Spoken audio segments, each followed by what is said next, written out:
আজকে আপনাদের সাথে কোনো রেসিপির ভিডিও না, সাধারণ রান্না, আমার প্রতিদিনের টুকিটাকি রান্না আপনাদের সাথে আজকে শেয়ার করতে চলেছি। চলুন দেখে নেওয়া যাক আমি কি কি রান্না করেছি আজকে।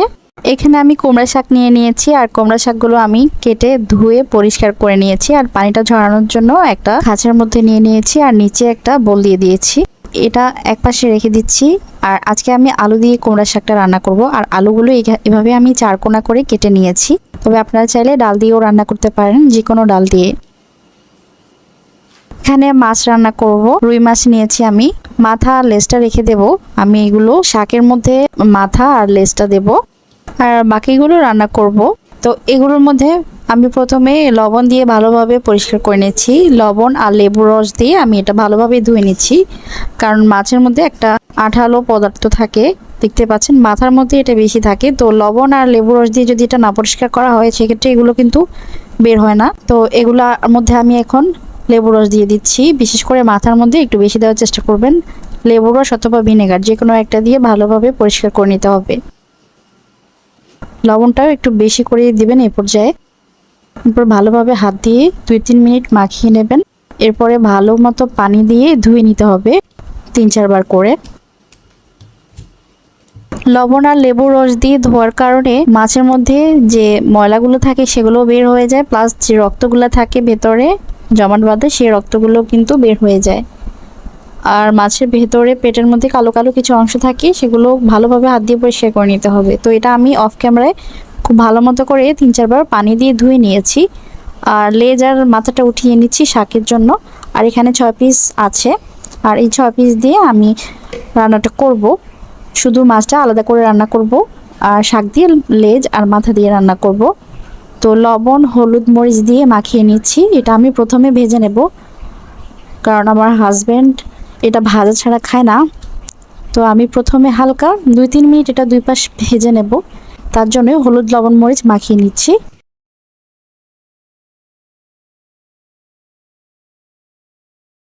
ভাজার জন্য আমি একটা কড়াইয়ের মধ্যে পর্যাপ্ত পরিমাণে তেল দিয়ে দিয়েছি, আর চুলার জালটা আমি মাঝারি ফ্লেমে রেখে তেলটা ভালোভাবে গরম করে নিয়েছি।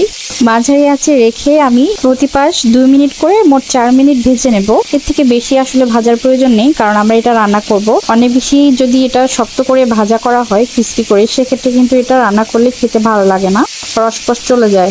তাই অবশ্যই 2 মিনিট 4 মিনিট এটা আমি ভেজে নেব। 2 মিনিট হওয়ার পর আমি আবার উল্টে দিচ্ছি, আর মাঝারি আঁচে রেখে এটা ভাজতে হবে। অনেক বেশি হাই হিটে যদি এটা ভাজেন সেক্ষেত্রে তেলে ছিটা পড়তে পারে। তো এটা আমি অপর পাশটাও 2 মিনিট করে ভেজে নিয়েছি। এখন আমি এটা নামিয়ে নিচ্ছি। আর তেলটা আমি যেহেতু রিইউজ তেল ব্যবহার করেছি এখানে, তো আমি তেলটা আরেক প্যানে নিয়ে নিচ্ছি। আর আমি এখানে নতুন তেল দিয়ে রান্না করব।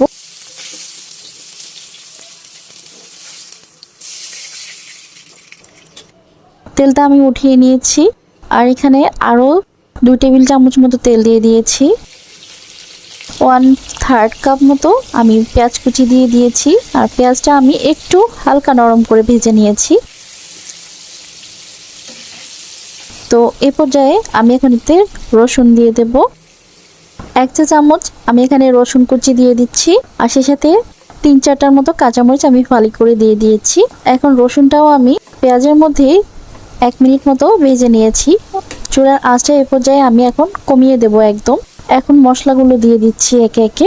প্রথমে লবণটা দিয়েছি স্বাদ মতো, 1/2 চা চামচ হলুদের গুঁড়া দিয়েছি, 1/2 চা চামচ লাল মরিচের গুঁড়া দিয়ে দিয়েছি, আর 1/2 চা চামচ ধনিয়ার গুঁড়া দিয়ে দিয়েছি, 1/2 চা চামচ জিরার গুঁড়া দিয়ে দিয়েছি। এখন মশলাগুলো আবার 30 সেকেন্ড মতো আমি ভেজে নিচ্ছি। এখন আমি চুলার জালটা বাড়িয়ে দেব, আর এখানে পানি দিয়ে দেব যাতে মশলাগুলো পুড়ে না যায়। এখন মশলাগুলো কষানোর জন্য আমি আরও 2-3 মিনিট সময় দেব। ঢেকে আমি মশলাগুলো আরও 2-3 মিনিট কষিয়ে নেব। এখানে আমি 1/2 কাপ মতো পানি দিয়েছি, আর চুলা জালটা মাঝারি আঁচে রেখে আমি এটা ঢেকে কুক করে নিচ্ছি। তো পানিটা প্রায় শুকিয়ে এসেছে, আর মশলাগুলো খুব ভালো মতো কষানো হয়ে গেছে। এখন আমি এতে ভাজা মাছগুলো দিয়ে দিচ্ছি, যেগুলো আমি আগে ভেজে রেখেছিলাম। মাছ রান্না করার সময় এরকম ছড়ানো মুখ খোলা পাত্রে মাছ রান্না করার চেষ্টা করবেন। এখানে তো আমরা অল্প রান্না করছি, আমরা যেহেতু সদস্য অল্প। তবে আপনারা যদি অনেক বেশি সদস্য হন সেক্ষেত্রে এরকম বড় মুখ খোলাওয়ালা পাত্রে যদি মাছটা রান্না করেন সেক্ষেত্রে মাছগুলো ভাঙার কোনো চান্স থাকে না। তো মাছগুলো আমি উল্টে দিচ্ছি এই মশলার মধ্যেই।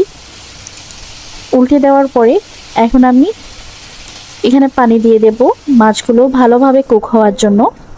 এখানে আমি আরও 2 কাপ মতো পানি দিয়েছি, আর এই 2 কাপ পানির মধ্যে আমি এটা ঢেকে হাই ফ্লেমে কুক করব।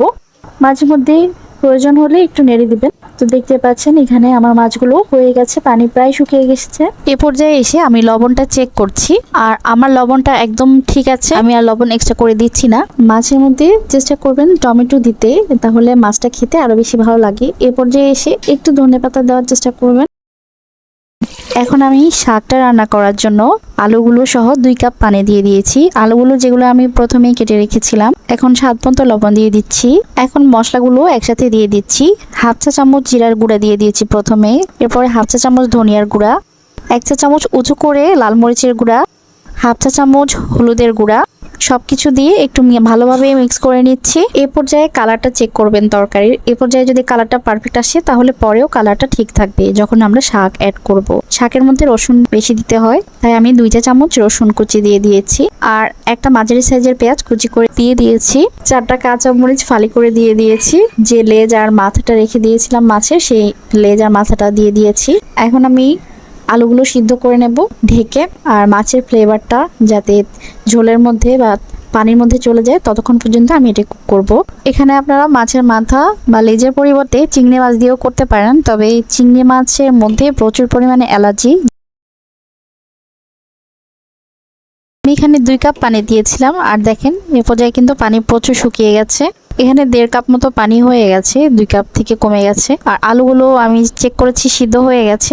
মাছগুলো কিন্তু গোটাই রাখবো, মাছগুলো ভাঙবো না, মাছগুলো ভাঙলে কিন্তু কাটা কাটা হয়ে যাবে। মাছগুলো একপাশে রেখে আমি ঘুটনি দিয়ে আলুগুলো আধ ভাঙা করে নিয়েছি। আপনারা যদি এই কাজটা করতে না পারেন সেক্ষেত্রে কিন্তু মাথার লেজটা উঠিয়ে নেবেন, নয়তো কিন্তু ভেঙে যদি যায় মাছের মাথা বা লেজটা তাহলে কিন্তু কাটা কাটা হয়ে যাবে, খেতে ভালো লাগবে না। তো আমি শাকগুলো দিয়ে দিচ্ছি। এ পর্যায়ে পানিটা এখন প্রায় 1 কাপ মতো আছে, আর এই 1 কাপ মতো পানিতেই আমি এখন শাকটা না ঢেকে কুক করব হাই হিটে। আর না ঢেকে কুক করলেই এটা কালারটা, শাকের কালারটা একদম এরকমই থাকবে।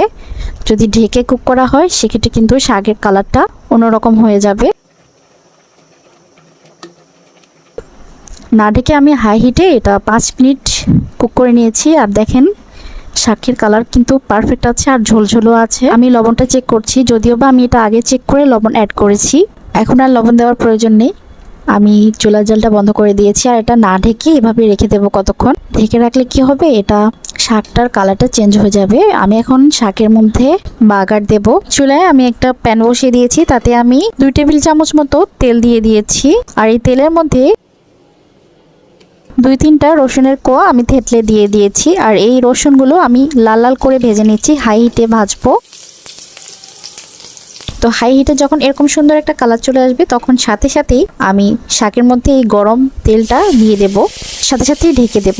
2 মিনিট ঢেকে রাখবো। 2 মিনিট পরে এসে চেক করব। এখন আলতো হাতে তেলটা শাকের মধ্যে ভালোভাবে মিশিয়ে নেব। আপনারা চাইলে মাছটা কাটা বেছে এখানে অ্যাড করতে পারেন, তবে প্রয়োজন নেই। আমি মাছটাও খাবো, মাছটা ফেলে দেব না। মাছটার স্বাদও কিন্তু অপূর্ব হয়। আর এই শাকটা সিরিয়াসলি অনেক মজা হয়েছে। আপনারা বাসায় এই রেসিপিতে একবার ট্রাই করবেন, আপনারা ফ্যান হয়ে যাবেন এই রেসিপির, আমি গ্যারান্টি দিচ্ছি। আজকে তাহলে এখানেই বিদায় নিচ্ছি। সবাই ভালো থাকুন।